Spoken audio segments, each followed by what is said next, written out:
My name is Jim Sues. I'm with Icknield, New Jersey.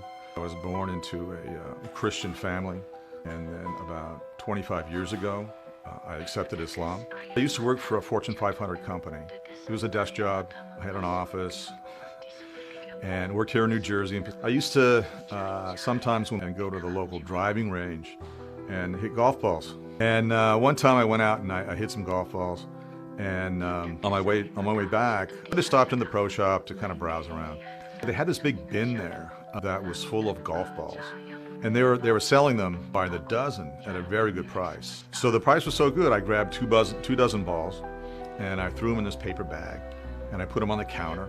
And the guy at the counter and he just punched the bag and said, "So you got a dozen balls?" And I said, "No, 2 dozen." So I got charged for 2 dozen balls. And I'm walking out to the car, and I'm thinking, geez, I could have got those balls for the price of 1 dozen. And maybe I should kind of be more alert and look for opportunities like that. But then there was another part of me that was really feeling more comfortable being that honest. And I was thinking about this. I drove back to the office and just sat down behind my desk. And then a coworker just appeared in my doorway. An Egyptian, a Muslim. I didn't even know that he was a Muslim. And he just right then popped into my doorway and said, "Say, what's up?" So I just told him the story about what had happened at this pro shop. And I said, "What do you think? What would you do?" He goes, "I don't have to think about it. It's not even a question for me. Tell him you got 2 dozen balls. My religion tells me to do that. Not even a second thought." I was like, "Oh, that's very interesting. So what is your religion?" And he said, "Islam." So I said, "Well, tell me more about Islam." So that's how the conversation started. We talked about Christianity and we talked about Islam. That, for instance, Jesus is referenced in the Quran many times.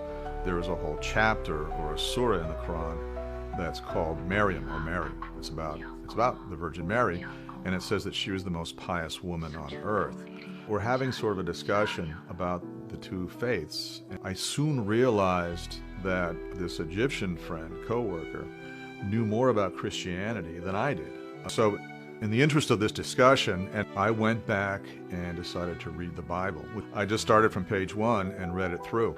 But we would have these discussions on a fairly regular basis about what I had read in the Bible, and a lot of the time it was about the Old Testament. I learned about a lot, of course, by reading it, and then I learned a lot about the Muslim perspective. I did come to the conclusion that Muhammad, peace be upon him, is the messenger of God, and there is only one God. So by definition, that made me a Muslim. I did make it formal, and I took my shahada.